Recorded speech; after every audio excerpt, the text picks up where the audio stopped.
Right now, a 2-year-old boy is here at the hospital recovering from a tragic drive-by shooting in Fort Lauderdale.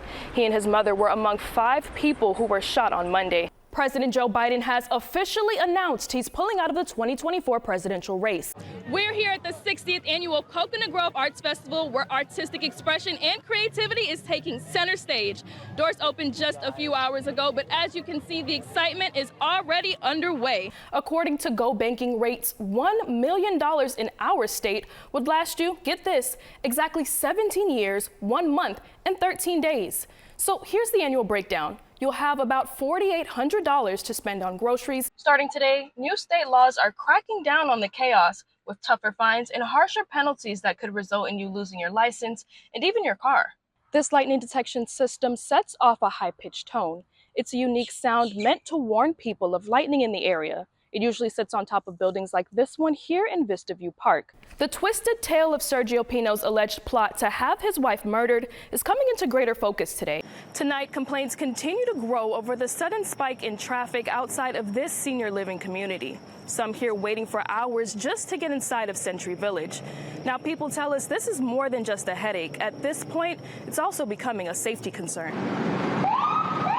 First responders forced to maneuver through bumper-to-bumper traffic. While this may look like a main street, it's actually the entrance to a senior community in Pembroke Pines. All week it's been horrible. Family members of loved ones living here say this has been the scene for the last few days. It just changed overnight, like no one was given warning at all. Along with family members, caretakers are also sitting in traffic waiting to see their elderly patients. The long lines have made it difficult for them to reach on time. Somebody else is there that I have to relieve, and that person have another job that they have to go to. So I'm always going to be late to get there.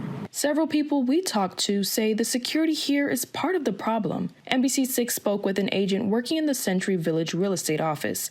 He says at the start of the week, the security company at the entrance began enforcing an identification rule because there were former residents still in the system with access to the community. He says the long lines have to do with how large the community is and the amount of vendors that have to come into the community on a daily basis. I really want a safe place for my mom and all the people that live here. But there's got to be a balance here. Loved ones desperately seeking a better solution say they want answers sooner than later. This is just not right. Whoever did this thinking didn't think it out. Now, we have reached out to Century Village several times and have left messages, but we have not yet heard back.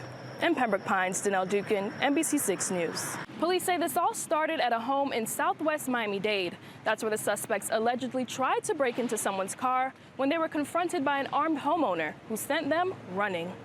Traffic camera video capturing the aftermath of a police pursuit that came to a crashing end on the Palmetto Expressway. Several patrol cars swarming this black Dodge Charger left damaged from the chase. Police say 3 men inside the vehicle were involved in an attempted car burglary just moments before. According to Miami-Dade police, the suspects jumped the fence of this home near Sunset and tried to break into a vehicle. But to their surprise, police say the homeowner was armed and confronted the trio, firing his gun. That's when the suspects took off, leading police on the Palmetto. Video shared by Only in Dade shows the moments troopers caught up to them. You can see at least 2 of the suspects making a daring decision to take off running, a decision that was ultimately unsuccessful. Police have not yet released the identities of the suspects that have been taken into custody. In Doral, Deniel Dookan, NBC6 News. And you can still see the damage to the front of the building behind me here. This door now boarded up with a sign saying, "We are open." That's where police say the suspect rammed his vehicle to try to get to his girlfriend who was hiding inside.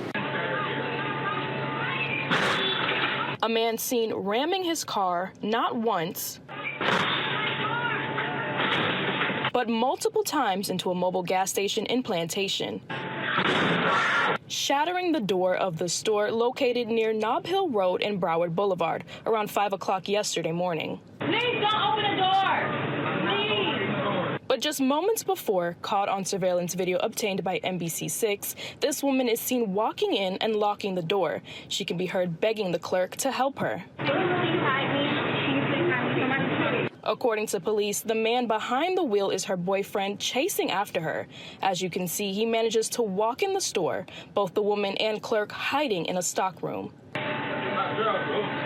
Moments later, police arrive. The suspect drives off, and that's when they say he led officers on a chase that came to an end miles away in Lauderhill. The 32-year-old man crashes into a median near Northwest 16th Street and Northwest 31st Avenue. He gets out of his car, and then police say there's a struggle, and the suspect tries to take an officer's gun, forcing an officer to open fire. Sound like a war zone. There's pop, yeah, like at least 3. The suspect was rushed to the hospital in critical condition. They were laying down, face down, on the lawn, and officers was going back and forth. Neighbors still shocked. I don't know what went down from the beginning. All I know is it was the police that was out there, and they told us not to come outside.